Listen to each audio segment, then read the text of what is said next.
रात का वक्त था और सिया अकेली अपने घर में थी। घर के चारों ओर घना जंगल फैला हुआ था और बिजली कड़कने के साथ बारिश तेज हो गई थी।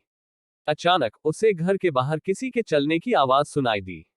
पहले उसने सोचा कि यह बस बारिश की बौछारें होंगी, लेकिन आवाज लगातार बढ़ती जा रही थी, जैसे कोई धीमे धीमे कदम रखकर दरवाजे की तरफ आ रहा हो। सिया का दिल तेजी से धड़कने लगा। उसने दरवाजा बंद किया और खिड़की से बाहर झांकने की कोशिश की, मगर घने अंधेरे में कुछ भी साफ नजर नहीं आ रहा था। तभी दरवाजे पर जोर से खटखट की आवाज आई। सिया घबरा गई। उसने सोचा कि शायद कोई मदद मांगने आया हो, लेकिन उसके मन में अजीब सा डर भी था।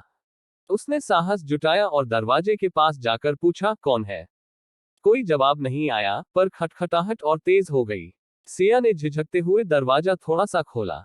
बाहर कोई नहीं था। बारिश की बूंदें तेजी से बरस रही थी, मगर सामने का रास्ता पूरी तरह खाली था। वह डरते हुए दरवाजा बंद करने ही वाली थी कि तभी उसके पैरों के पास कुछ अजीब सा महसूस हुआ। उसने झुककर देखा तो एक गीला, मुर्दा हाथ उसकी ओर बढ़ रहा था। सिया चीखने ही वाली थी जब अचानक वह हाथ उसकी टांगों को पकड़ने लगा। उसकी आवाज गले में ही घुट गई। उस मुर्दा हाथ के साथ एक सड़ा गला चेहरा धीरे धीरे जमीन से उठने लगा। सिया डर के मारे जोर से दरवाजा बंद कर भागने लगी, पर तभी खिड़कियों पर भी खरोंचने की आवाजें आने लगी। चारों ओर से अजीब अजीब चेहरे खिड़कियों पर दिखाई देने लगे।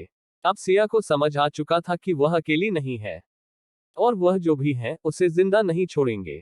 दरवाजे के पास से अचानक किसी ने जोर से दरवाजा तोड़ दिया। कमरे में घुसते हुए वह प्रेत आकृति उसकी ओर बढ़ने लगी।